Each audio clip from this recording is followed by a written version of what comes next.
పెద్దలకి నమస్కారం, పిల్లలకి శుభం. నేను రాజా. అడూర్ ఇంగ్లీష్ గ్రామర్ యూట్యూబ్ ఛానల్ 17వ పాఠానికి స్వాగతం. 16వ పాఠంలో మనం demonstrative pronoun, ఇండెఫినేటివ్ pronoun, distributive pronoun, అలాగే రెసిప్రోకల్ ప్రొనౌన్ గురించి నేర్చుకున్నాం. అదే సందర్భంలో ఈచ్ అనే ప్రొనౌన్కి ఒక సెంటెన్స్లో 3 పొజిషన్స్ ఉంటాయని ఉదాహరణల పూర్వకంగా మనం చాలా స్పష్టంగా నేర్చుకున్నాం. ఇప్పుడు ఈ పాఠంలో ప్రొనౌన్కు సంబంధించి 6వ రకమైన రిలేటివ్ ప్రొనౌన్స్ గురించి నేర్చుకుందాం. ఇక్కడ ఈ డెఫినేషన్ చూడండి. The word which is used in the place of a noun, the word which does the work of a conjunction and relates to some noun going before which is called it's antecedent is called relative pronoun. It is also called conjunctive pronoun. అంటే దాని అర్థం ఆ word ఏ వర్డ్ని అయితే మనం ఒక నౌన్కి బదులుగా ఉపయోగిస్తామో ఆ వర్డ్ని relative pronoun అని పిలుస్తాము. ఇది విన్న తర్వాత ఖచ్చితంగా మీకు ఒక సందేహం వచ్చి ఉండాలి. అదేంటంటే ఇంతకు ముందు అంటే మనం పార్ట్స్ ఆఫ్ స్పీచ్ నేర్చుకుంటున్న కొత్తలోనే ఈ ప్రొనౌన్స్ గురించి నేర్చుకున్నాం. ఏమని? ఏ వర్డ్ని అయితే నౌన్కి బదులుగా దాని ప్లేస్లో ఉపయోగిస్తామో దాన్ని ప్రొనౌన్ అంటామని నేర్చుకున్నాం కదా.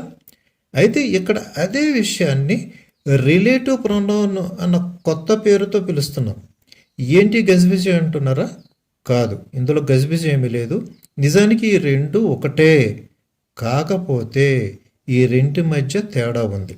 ఏంటా తేడా అంటే అక్కడ ఆ సెంటెన్స్లో అప్పుడు నేర్చుకున్నప్పుడు ప్రొనౌన్ అక్కడ ఒక పని మాత్రమే చేస్తుంది.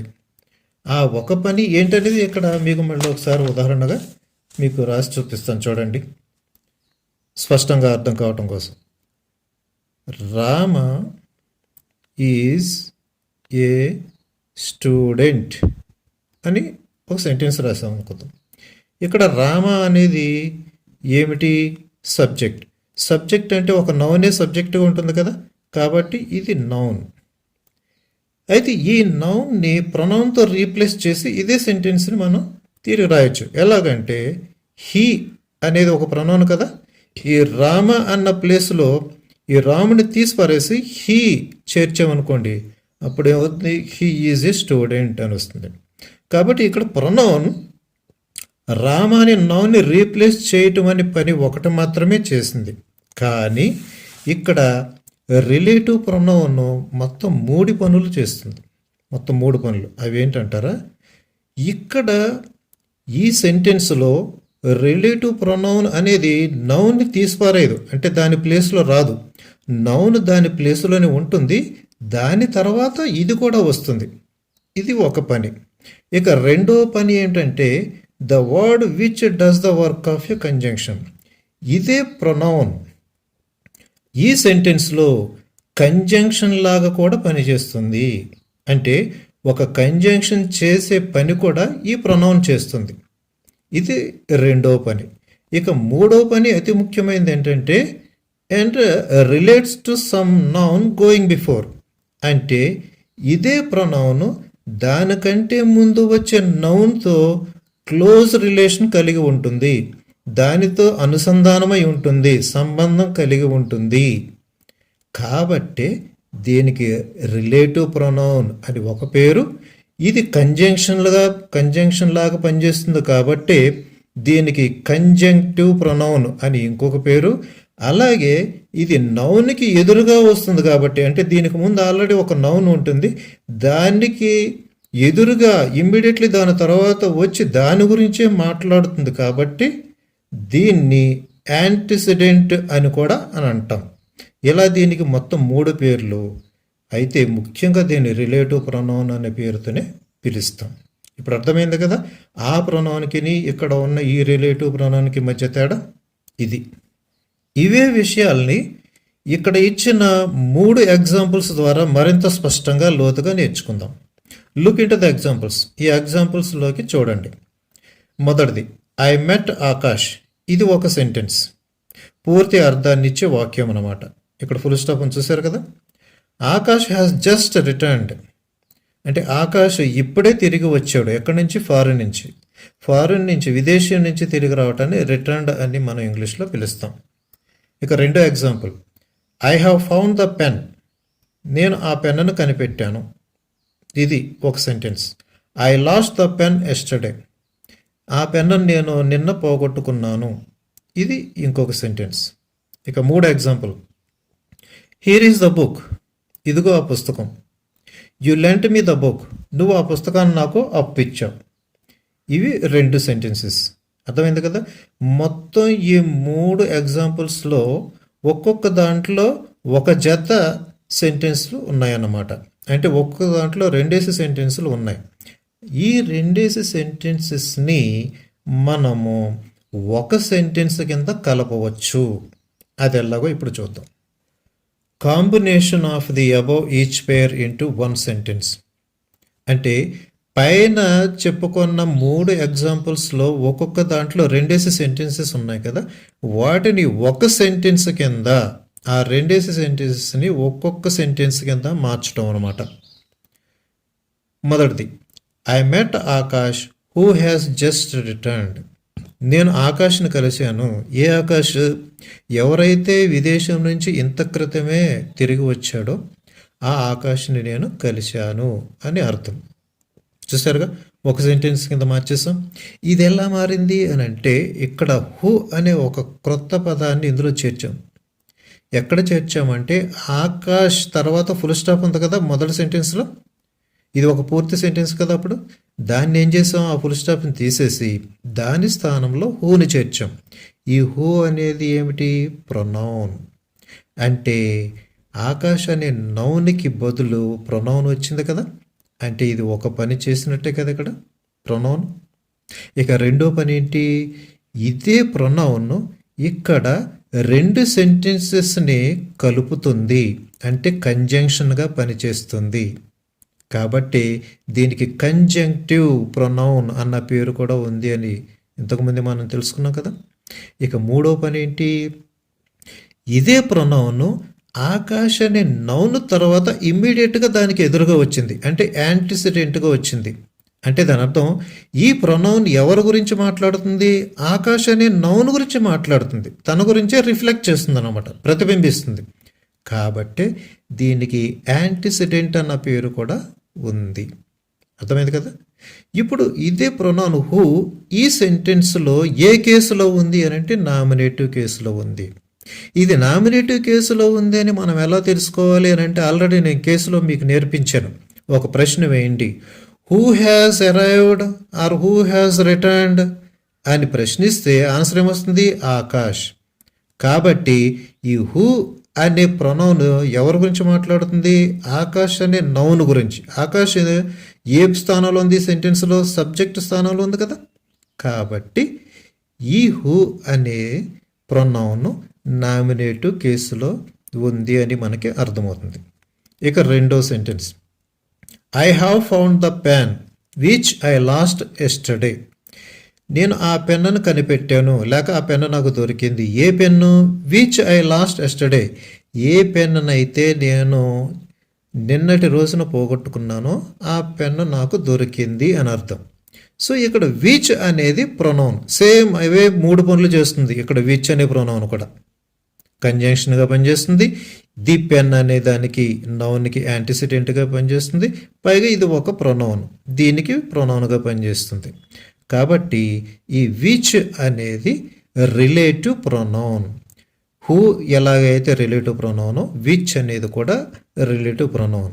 అయితే ఇది ఏ కేసులో ఉంది? అక్యూజేటివ్ కేసులో ఉంది, లేక అబ్జెక్టివ్ కేసులో ఉంది. ఎందుకని అబ్జెక్టివ్ కేసులో ఉంది ఎలా తెలుస్తుంది అని అంటే, ప్రశ్న వేయండి, విచ్ వాట్ అంటే which the person last yesterday అని అంటే హీ లాస్ట్ ద పెన్ అని అర్థం వస్తుంది. కాబట్టి అతడు ఏం పోగొట్టుకున్నాడు అంటే పెన్ పోగొట్టుకున్నాడు. మరి పెన్ ఏ స్థానంలో ఉంది? అబ్జెక్ట్ స్థానంలోనే ఉంది కదా. కాబట్టి విచ్ అనేది అక్యూజేటివ్ కేసులో ఉందన్నమాట. విచ్ అనే ప్రొనౌన్ రిలేటివ్ ప్రొనౌన్ అక్యూజేటివ్ కేసులో ఉంది. Third one, here is the book that you lent me. ఇదిగో పుస్తకం, ఏదైతే నువ్వు నాకు అప్పిచ్చావో అని అర్థం. ఈ దట్ అనేది ప్రొనౌన్. ఎటువంటి ప్రొనౌన్ ఇది? Relative pronoun. దేనికి? ద బుక్ అనే నౌన్కి రిలేటివ్గా ఉంది కాబట్టి దీనికి రిలేటివ్ ప్రొనౌన్ అని వచ్చింది, పేరు వచ్చింది. పైగా దీన్నే కంజంక్టివ్ ప్రొనౌన్ అని కూడా అంటాం, ఎందుకంటే ఇది కంజంక్షన్గా పనిచేస్తుంది, రెండు సెంటెన్సెస్ని కలిపేసింది కదా, కాబట్టి కంజంక్టివ్ ప్రొనౌన్. ఇప్పుడు ఇదే ప్రొనౌన్ని, రిలేటివ్ ప్రొనౌన్ని ఏ కేసులో ఉందని చెప్తున్నాం? జెనిటివ్ కేసులో ఉంది అని అంటున్నాం. అంటే పాసెసివ్ కేసులో ఉంది. దీనికి పాసెసివ్ కేసు అని ఇంకొక పేరు కూడా ఉంది కదా. ఇది ఎలాగనుకుంటున్నాం అంటే హూజ్ బుక్ ఇట్ ఈజ్ అని ప్రశ్నించుకోవాలి. అంటే ఆ బుక్ ఎవరిది అని అంటే యు అనే వ్యక్తిది, ఆ బుక్ నీది అని ఇక్కడ మాట్లాడుతున్న వ్యక్తి చెబుతున్నాడు కదా. కాబట్టి ఈ బుక్ పలానా వ్యక్తికి చెందింది అని చెబుతుంది కాబట్టి దట్ అనే ఈ రిలేటివ్ ప్రొనౌన్ జెనిటివ్ కేసులో ఉంది అని అర్థమవుతుంది. తెలిసింది కదా. ఇప్పుడు ఫార్మ్స్ ఆఫ్ రిలేటివ్ ప్రొనౌన్స్ అంటే రిలేటివ్ ప్రొనౌన్స్ యొక్క రూపాలు ఎలాగుంటాయో ఇక్కడ మనం ఉదాహరణలతో సహా నేర్చుకుందాం. This is the bye who studies hard అంటే దాని అర్థం ఈ బాలుడు అతడే, ఎవరైతే కష్టపడి చదువుతాడో అతడే ఈ బాలుడు అని అర్థం అన్నమాట. కాబట్టి ఇక్కడ హూ అనేది రిలేటివ్ ప్రొనౌన్. దీని రూపం హూ, WHO హూ. ఇది ఏ కేసులో ఉంది? నామినేటివ్ కేసులో ఉంది. ఎందుకనంటే ఇది సబ్జెక్ట్ స్థానంలో ఉన్న బాయ్ గురించి మాట్లాడుతుంది కదా, కాబట్టి ఇది నామినేటివ్ కేసులో ఉన్న రిలేటివ్ ప్రొనౌన్. ఇక రెండోది, this is the bye whom all like. చూసారుగా, సెంటెన్స్ ఇంచుమించు ఒకటే కానీ అర్థం వేరు. ఇక్కడ this is the bye, this is the bye అక్కడ వరకు ఒకటే, కానీ ఇక్కడ హూ స్థానంలో హూమ్ వచ్చింది, తర్వాత పదాలు మారిపోయాయి. ఆల్ లైక్ అని ఇక్కడ వచ్చింది. అంటే దీని అర్థం ఏంటంటే అందరూ ఇష్టపడే బాయ్ ఇతడే అని అర్థం. ఎవరినైతే అందరూ కూడా ఇష్టపడతారో ఆ బాలుడు ఇతడే అని అర్థం. కాబట్టి ఇక్కడ హూమ్ అనేది రిలేటివ్ ప్రొనౌన్. దేనికి రిలేటివ్ ప్రొనౌన్? ద బాయ్ అనే సబ్జెక్ట్కి రిలేటివ్ ప్రొనౌన్. ఓకే, ఇది ఏ కేసులో ఉంది? అక్యూజేటివ్ కేసులో ఉంది. అక్యూజేటివ్ అంటే ఇంకొక అర్థం ఉంది కదా, అబ్జెక్టివ్ కేసు అని. అదనమాట. ఈ అబ్జెక్టివ్ కేసు ఎలా వచ్చింది? ఒక ప్రశ్న ఏంటి? హూమ్ డు ఆల్ లైక్, అందరూ ఎవరిని ఇష్టపడుతున్నారు అని అంటే బాయ్ని. కాబట్టి హూమ్ అనేది అబ్జెక్టివ్ ప్లేస్లో ఉందా లేదా? కాబట్టి ఈ హూమ్ అనే రిలేటివ్ ప్రొనౌన్ అక్యూజేటివ్ కేసులో ఉన్నది అని అర్థమవుతుంది. ఇక మూడో example, this is the boy, same construction కానీ ఇక్కడ మారుతుంది చూడండి. This is the boy whose father is an IAS officer. ఈ బాలుడు అతడే, ఎవరైతే ఒక IAS ఆఫీసర్ యొక్క కొడుకు అతడే ఇతడు అని అర్థం అనమాట. చూసారా, ఇక్కడ రూపం మారింది. Who, whom, whose. ఇది ఏ కేసులో ఉంది? జెనిటివ్ కేసులో ఉంది. ఇది ఎలా చెప్పగలుగుతున్నాం? ప్రశ్న వేయండి. Whose son is that?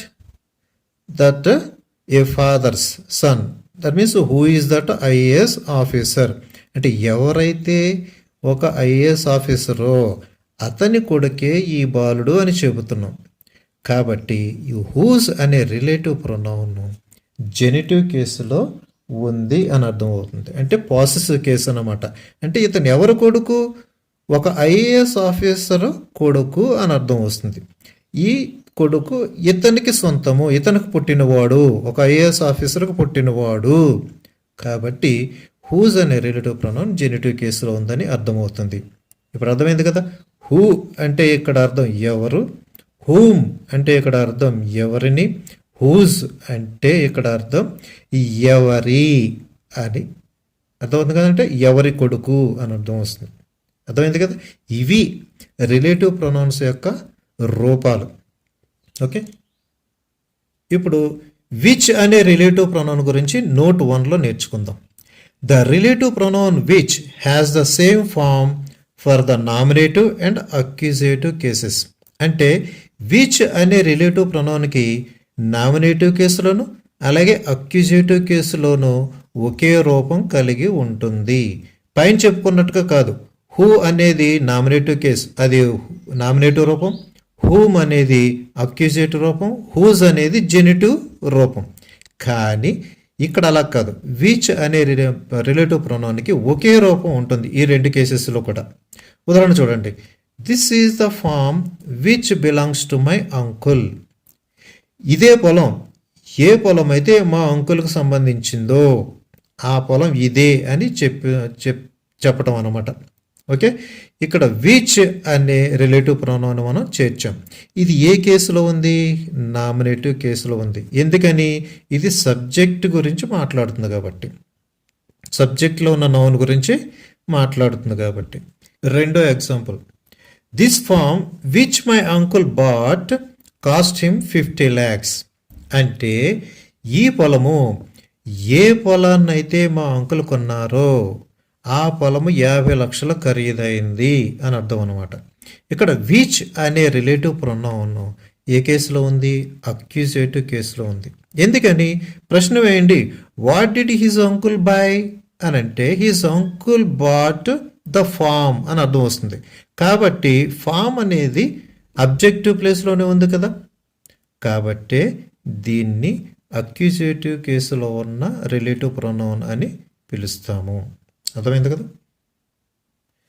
ఇక్కడ ఈ విచ్ అనే రిలేటివ్ ప్రొనౌన్కి మరో ప్రత్యేకత ఉంది. అదేంటో చూడండి. ఇక్కడ the relative pronoun which has no genitive case and so whose is used as a substitute for of which. అంటే విచ్ అనే రిలేటివ్ ప్రొనౌన్కి జెనిటివ్ కేస్ లేదు. ఇది హూ అనే ప్రొనౌన్కు ఉన్నట్టుగా దీనికి జెనిటివ్ కేసు లేదన్నమాట. కాబట్టి దీన్ని జెనిటివ్ కేసులో ఉపయోగించడం కోసం జనరల్గా ఏం చేస్తామంటే విచ్ అనే పదానికి ముందు ఆఫ్ అనే ప్రిపోజిషన్ చేరుస్తాం. ఇది ఒక విధానం. అలా కాకుండా దీన్ని పూర్తిగా మార్చివేసి దీని స్థానంలో హూజ్ అనే రిలేటివ్ ప్రొనౌన్ని ఉపయోగిస్తాం అన్నమాట. ఇక్కడ ఎగ్జాంపుల్ చూడండి. A triangle whose 3 sides are equal is called an equilateral triangle. అంటే దాని అర్థం ఒక ట్రయాంగిల్ దేని 3 కోణాలు అయితే సమానంగా ఉంటాయో ఆ 3 కోణాలు సమానంగా ఉండే ట్రయాంగిల్ని ఈక్విలేటరల్ ట్రయాంగిల్ అని పిలుస్తాము అని అర్థం. మీకు మ్యాథ్స్లో బాగా ఇది అర్థమై ఉంటుంది. ఓకే, కాబట్టి ఇక్కడ విచ్ అనే రిలేటివ్ ప్రొనౌన్కు బదులు హూజ్ అనే రిలేటివ్ ప్రొనౌన్ని ఉపయోగించాం. ఎందుకని? విచ్ అనే దానికి జెనిటివ్ కేసు లేదు కాబట్టి. ఈ హూజ్ అనేది జెనిటివ్ కేసులోకి వచ్చింది. అయితే ఇక్కడ ఇదే సెంటెన్స్ని ఇలా కూడా రాయొచ్చు. చూడండి. The above sentence can also begin as a triangle of which. అంటే హూజ్ అనే రిలేటివ్ ప్రొనౌన్ని ఉపయోగించకుండా నేను విచ్నే ఉపయోగిస్తాను అని అనుకుంటే ఆ విచ్కి ముందు ఆఫ్ అనే ప్రిపోజిషన్ చేర్చి రాసేయటమే. కాబట్టి ఇది ఎలా స్టార్ట్ అవుతుంది?